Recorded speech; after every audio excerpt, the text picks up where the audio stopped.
ಗ್ರಾಮ ಪಂಚಾಯತ್ ಅನ್ನ ಮಾಡಬೇಕಂತ ಹೇಳಿ 1 ವರ್ಷದಿಂದ ಸತತವಾಗಿರ್ತಕ್ಕಂಥ ಹೋರಾಟಗಳನ್ನ ಮಾಡ್ಕೊಂಡು ಬಂದಿದ್ದೇವೆ. ಜಿಲ್ಲಾಧಿಕಾರಿಗಳು ವರದಿಯನ್ನು ಕೊಟ್ಟಿದ್ದಾರೆ. ಏನು ಪಟ್ಟಣ ಪಂಚಾಯತ್ 2019 ಆಗಿದೆ ಅದು ಸರಿ ಇಲ್ಲ. ಈ ಜಿಲ್ಲಾಧಿಕಾರಿಗಳು ಏನು ವರದಿ ಮಾಡಿದ್ದಾರೆ, ಗ್ರಾಮೀಣ ಪ್ರದೇಶಗಳನ್ನ ಕೈ ಬಿಡಿ ಅಂತೇಳಿ ವರದಿ ಹೋಗಿ 1 ವರ್ಷ ಆದ್ರೂ ಸಹ ಸರ್ಕಾರ ಅಲ್ಲೇ ಇಟ್ಕೊಂಡಿದೆ. ನಮ್ಮ ಜಿಲ್ಲಾಡಳಿತ ನಮಗೆ ಆಗ್ತದೆ ಅಂತ ಹೇಳಿ ನಮ್ಮನ್ನ 1 ವರ್ಷ ಇಲ್ಲಿ ಕೂರಿಸಿ ಇಲ್ಲಿವರೆಗೂ ನಮಗೆ ಮಾಡ್ಲಿಕ್ಕೆ ಆಗ್ಲಿಲ್ಲ.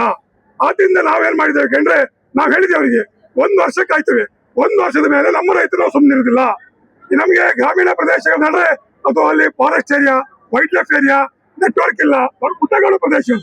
ಆ ಪ್ರದೇಶಗಳನ್ನ ಇವರು ಗ್ರಾಮ ಪಂಚಾಯತ್ ಮಾಡದೆ ಇಟ್ಕೊಂಡ್ರೆ ರೈತರ ಸರ್ಕಾರದ ಬೇರೆ ಬೇರೆ ಯೋಜನೆಗಳು, ಅಕ್ರಮ ಸಕ್ರಮ ಇರ್ಬೋದು, 90% ಇರ್ಬೋದು, ಗ್ರಾಮೀಣ ಕೃಪಾಂಕ ಇರ್ಬೋದು, ಬೇರೆ ಬೇರೆ ಯೋಜನೆಗಳು ಇವತ್ತು ರೈತರು ಅದೇ ತಪ್ಪಿ ಹೋಗಿದೆ ಇವತ್ತು. ಆದ್ರಿಂದ ನಾನು ಹೇಳ್ತಕ್ಕಂಥದ್ದು, ನಾವು ಇವತ್ತು 1 ವರ್ಷದಿಂದ ಹೋರಾಟ ಮಾಡಿದ್ದೇವೆ. ನಾವೆಲ್ಲ ಜನಪ್ರತಿನಿಧಿಗಳಿಗೆ ಗೌರವ ಕೊಟ್ಟಿದ್ದೇವೆ, ಜಿಲ್ಲಾಡಳಿತಕ್ಕೆ ಗೌರವ ಕೊಟ್ಟಿದ್ದೇವೆ, ಸರ್ಕಾರಕ್ಕೆ ಗೌರವ ಕೊಟ್ಟಿದ್ದೇವೆ. ಆದ್ರಿಂದ ಇನ್ನು ನಮ್ಮ ರೈತರ ಕಟ್ಟೆ ಸುಮ್ಮನೆ ಕೂತ್ಕೊಳ್ಳೋದಿಲ್ಲ. ರೈತರ ಕಟ್ಟೆ ಇವತ್ತು ಹೊರದೋಗಿದೆ ಇವತ್ತು.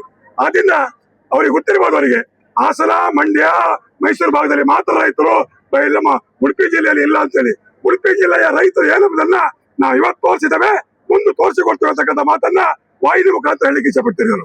ಎಷ್ಟು ಗ್ರಾಮಗಳು ಸರಿ, ಯಾವುದೇ ಗ್ರಾಮಗಳನ್ನ ಕೈ ಬಿಡಬೇಕು ಅನ್ನೋದು ಇಲ್ಲಿ ನಮಗೆ ಈಗ ಪಟ್ಟಣ ಪಂಚಾಯತಿಗೆ ಸಂಬಂಧಪಟ್ಟ ಹಾಗೆ ನಮ್ಗೆ 5 ವಾರ್ಡ್ಗಳನ್ನ ಕೈ ಬಿಡ್ಬೇಕಂತೇಳಿ ಯಾಕೆ ಹೇಳಿದ್ರೆ ಕಂಡ್ರೆ, ಅದು ಪಟ್ಟಣ ಪಂಚಾಯತಿನಿಂದ 26 ಕಿಲೋಮೀಟರ್ ದೂರದಲ್ಲಿದೆ, 57 ಕಿಲೋಮೀಟರ್ ಸುತ್ತಳತೆ.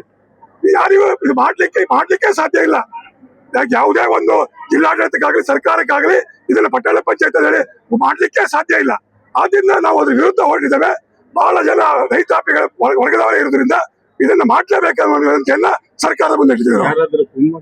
ಈ ರೀತಿ ಆಗ್ತಾ ಇರೋದು ಖಂಡಿತ ಇದರಲ್ಲಿ ರಾಜಕೀಯವಾಗಿರ್ತಕ್ಕಂಥ ಕೈವಾಡ 100ಕ್ಕೆ 100 ಇದೆ. ಯಾಕೆಂದ್ರೆ ನೀವು ನೋಡಿ ಇವತ್ತು, ಯಾಕೆಂದ್ರೆ ಕೆಲವರು ರಾಜಕಾರಣಿಗಳು ರೈತರ ಇಷ್ಟು ದೊಡ್ಡ ಪ್ರತಿಭಟನೆ ಆಗ್ತಾ ಇದೆ, ಹೋರಾಟ ಆಗ್ತಾ ಇದೆ, ಅವ್ರು ಬಂದಿರುವುದಿಲ್ಲ.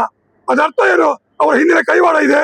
ಹಿಂದೆ ಯಾರೋ ಒಬ್ಬರು ಚುನಾವಣಾ ಆಯೋಗಕ್ಕೆ ಪತ್ರ ಬಂದಿದ್ದಾರೆ, ಆದಷ್ಟು ಬೇಗ ಪಟ್ಟಣ ಪಂಚಾಯತ್ ಚುನಾವಣೆ ಮಾಡಿ ಅಂತೇಳಿ. ಒಬ್ಬ ಜನಪ್ರತಿಯ ಆಪ್ತ. ಅದರಿಂದ ನಾನು ಅವರಿಗೆ ಒಳ್ಳೆ ಬುದ್ಧಿ ಕೊಟ್ಟು ಹೇಳ್ತೇನೆ. ಯಾಕೆ ಕಂಡ್ರೆ ಲಾಭ ಆಗುತ್ತದೆ, ರೈತ ಸಂಘಕ್ಕೆ ಹೆಸರು ಬರ್ತದೆ, ದೀಪಕ್ ಕುಮಾರ್ ಶೆಟ್ಟಿ ಆಗಿನ ಕೆಲವು ಲೀಡರ್ ಹೆಸರು ಬರ್ತದೆ ಅನ್ನುವಂತ ದೃಷ್ಟಿಯಿಂದ ಅವರು ಹಿಂದಿನಿಂದ ಅಡ್ಡಿಗೆ ಹಾಕ್ತಾ ಇದ್ದಾರೆ. ಅಲ್ಲ, ಎಡಿಸಿ ಅವರು ಹೇಳಿರ್ತಕ್ಕಂಥ ಕೆಲವು ವಿಚಾರಗಳು ಸರಿ ಇದೆ. ಆದ್ರೆ ನಾನು ಅವ್ರಿಗೆ ಒಂದು ವಿಚಾರಗಳನ್ನು ಹೇಳಿದ್ದೇನೆ. ನೀವು ಕೋರ್ಟಿಗೆ ಯಾಕೆ ಸರಿಯಾಗಿರ್ತಕ್ಕಂಥ ವರದಿಯನ್ನು ಕೊಡ್ತಾ ಇಲ್ಲ? ನಾವು ಮಾತ್ರ ಕೊಟ್ಟಿದ್ದೇವೆ, ನಾವು ಕೋರ್ಟಿಗೆ ಹೋಗಿದ್ದೇವೆ ಬಿಟ್ರೆ, ಈಗ ಜಿಲ್ಲಾಡಳಿತ ಜಿಲ್ಲಾಧಿಕಾರಿ ವರದಿ ಆಧಾರದ ಮೇಲೆ ಸರ್ಕಾರಕ್ಕೆ ವರದಿಯನ್ನು ಕೊಡ್ಬೇಕು. ಯಾರು ಕೊಡ್ಬೇಕು? ನಗರಾಭಿವೃದ್ಧಿ ಕೊಡ್ಬೇಕು. ಕೋರ್ಟಿಗೆ ಅವರು ಕೊಡ್ತಾ ಇಲ್ಲ. ನಾನು ಈ ವಾಹಿನಿ ಮುಖಾಂತರ ವಿನಂತಿಸ್ತೇನೆ, ಕೋರ್ಟಿಗೆ ಪೂರಕವಾಗಿರ್ತಕ್ಕಂಥ ವರದಿಯನ್ನ ಜಿಲ್ಲಾಡಳಿತ ಮತ್ತು ನಗರಾಭಿವೃದ್ಧಿ ಕೊಡ್ಲಿ ಅಂತ ಹೇಳ್ತಿದ್ದಾರೆ. ಜಿಲ್ಲಾಧಿಕಾರಿ ಕೊಟ್ಟಿದ್ದು ನಗರಾಭಿವೃದ್ಧಿಗೆ. ನಗರಾಭಿವೃದ್ಧಿ ಅವರ ಕೋರ್ಟಿಗೆ ಕೊಡ್ಬೇಕಲ್ಲ, ಯಾಕೆ ಕೊಡ್ತಾ ಇಲ್ಲ ಅವರು? ನ್ಯಾಯಾಲಯ ಕೊಟ್ಟು ನ್ಯಾಯಾಲಯಕ್ಕೆ ಸೈನ್ ಮಾಡ್ತಿದ್ದಾರ. ಇದು ಜನರಿಗೆ ಬೇಕಾಗಿರ್ತಕ್ಕಂಥ ವಿಷಯಗಳಿಗೂ ರೈತರಿಗೆ ಬೇಕಾಗಿರ್ತಕ್ಕಂಥ ವಿಷಯ. ಈಗ ಪರಿಹಾರ ಆಗಿಲ್ಲ ಅಂದ್ರೆ ಮುಂದಿನ ಹೋರಾಟದ ಸ್ವರೂಪ ಹೇಗಿರ್ತದೆ? ಈಗಾಗಲೇ ನಾವು ಡಿಸೈಡ್ ಮಾಡ್ಕೊಂಡು ಬಂದಿದ್ದೇವೆ ಈ ಸಲ. ಯಾಕಂದ್ರೆ 1 ವರ್ಷ ಆಗಿದೆ. ನಾವು ಖಾಲಿ ಇವತ್ತು ಮಾತ್ರ ಹೇಳಿ ಅಲ್ಲ, ನಾವು ಅಹೋರಾತ್ರಿ ಆಗಿರ್ತಕ್ಕಂಥ ಧರಣಿಗಳನ್ನ ಮಾಡ್ತೇವೆ.